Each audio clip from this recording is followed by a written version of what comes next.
সকলকে আমার Facebook page Golzar দা ICT বস এবং আমার ইউটিউব চ্যানেল টেক ইউটিউব থেকে স্বাগত জানাচ্ছি। আমি মোহাম্মদ গোলজার হোসেন। ইংরেজি ভাষা শিক্ষা ধারাবাহিক টিউটোরিয়ালের প্রথম দুটি পর্বে আমরা দেখেছিলাম ইংরেজিতে মোট 26টি লেটার্স বা অ্যালফাবেটের সর্বমোট 44টি সাউন্ডস রয়েছে এবং এই 44টি সাউন্ডস এর মধ্যে ভাওয়েলের 20টি এবং কনসোনেন্টের হচ্ছে 24টি, মতান্তরে সেটা 27টি। তো এই 44টি আর 47টি সাউন্ডস নিয়ে আমরা পূর্বে আলোচনা করেছি। আজকে আমরা দেখব বাই লেটার্স বা ইংরেজি এ থেকে জেড পর্যন্ত যে লেটার্স গুলো রয়েছে সেই লেটার্স এর প্রথম লেটার এ, এই এ লেটার দিয়ে কোন কোন সাউন্ডস আসে এবং ওই সাউন্ডস গুলোর সাউন্ড সিম্বল গুলো কি কি এবং ওই সাউন্ডস গুলো কোন কোন শব্দের মধ্যে দেখা যায় বা এইরকম আর কি কি শব্দ থাকতে পারে এই সম্পর্কে বিস্তারিত আলোচনা হবে। So let's get started.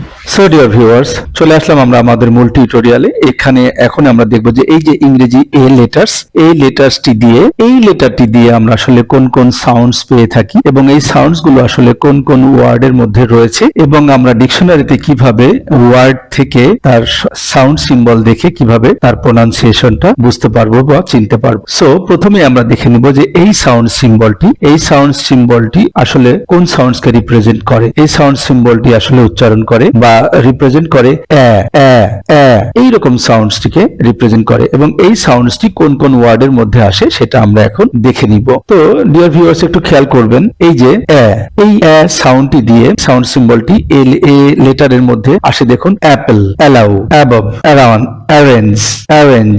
তো বুঝতে পাচ্ছেন এইরকম আরো অনেক শব্দ রয়েছে যেগুলো আপনারা নিজে নিজে খুঁজে বের করতে পারবেন এবং এই সকল এইরকম ধরনের কোন সাউন্ড যদি আসে সেটা খুঁজে পেতে আপনি জাস্ট কি করবেন, আপনি আপনার যে কোনো একটি ডিকশনারি খুলবেন। ডিকশনারি খুললেই আপনি দেখবেন এই শব্দের পাশেই এরকম কোন সাউন্ড সিম্বল থাকলেই বুঝবেন যে ওই লেটারটি দ্বারা আসলে এই সাউন্ডস কে রিপ্রেজেন্ট করছে। এরপরে আসে আমরা দেখি এই যে এই সাউন্ড সিম্বলটি আসলে কোন সাউন্ডস কে রিপ্রেজেন্ট করে। এটা হচ্ছে এই সাউন্ডটি রিপ্রেজেন্ট করে। এটা যেমন ধরুন এই যে স্নেক, ডেই, এইম, বেক।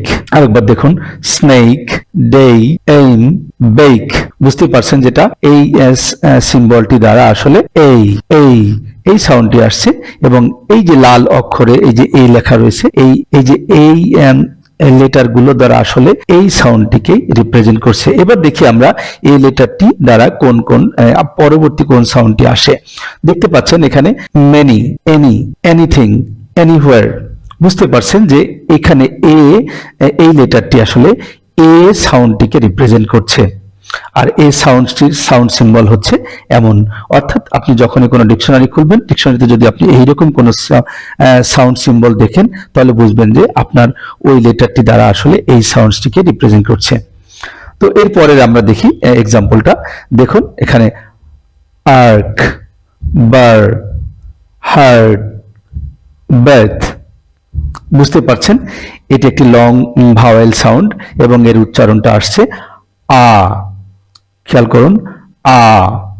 এই সিম্বলটি দ্বারা তাহলে বুঝলাম আমরা যে আ আ আ এইরকম সাউন্ড আসছে এবং এই সাউন্ড সিম্বলটি আমরা এই যে লাল কালি দিয়ে এ মার্ক করা রয়েছে এই এ লেটারটির মধ্যে এই সাউন্ডটি চলে আসছে। এরপরে আমরা দেখব এই লেটারটি আসলে আর কোন কোন সাউন্ডস কে রিপ্রেজেন্ট করে। তো দেখুন আমরা এই যেখানে কতগুলো শব্দ রয়েছে এখানে দেখলে বুঝতে পারবো আসলে এর কোন সাউন্ডটি আসছে। এবার যেমন টল, বল, স্মল, ফল। অর্থাৎ এটার দ্বারা সাউন্ড আসছে। এটা একটি লং ভাওয়েল সাউন্ড। এই যে দুটো কোলনের মতো বা তীর আপ অ্যারো এবং ডাউন অ্যারো চিহ্ন এই দুটো যদি মুখোমুখি থাকে বুঝবেন যে সেটা আসলে লং ভাওয়েল সাউন্ড। এখানে লং ভাওয়েল সাউন্ডের হিসাবে দেওয়া হয়েছে। দেখুন এই যে এই সিম্বলটি দেখে আমরা ডিকশনারি থেকে আমাদের শব্দের সঠিক প্রোনাউন্সিয়েশনটা সহজে চিনে নিতে পারবো। সো আজকে আমরা দেখলাম এই লেটারটি দিয়ে আসলে কোন কোন সাউন্ডস আসে এবং ওই সাউন্ডস দিয়ে কোন কোন শব্দ উচ্চারিত হতে পারে তার একটা নমুনা। তো সকলে ভালো থাকবেন। আল্লাহ হাফেজ।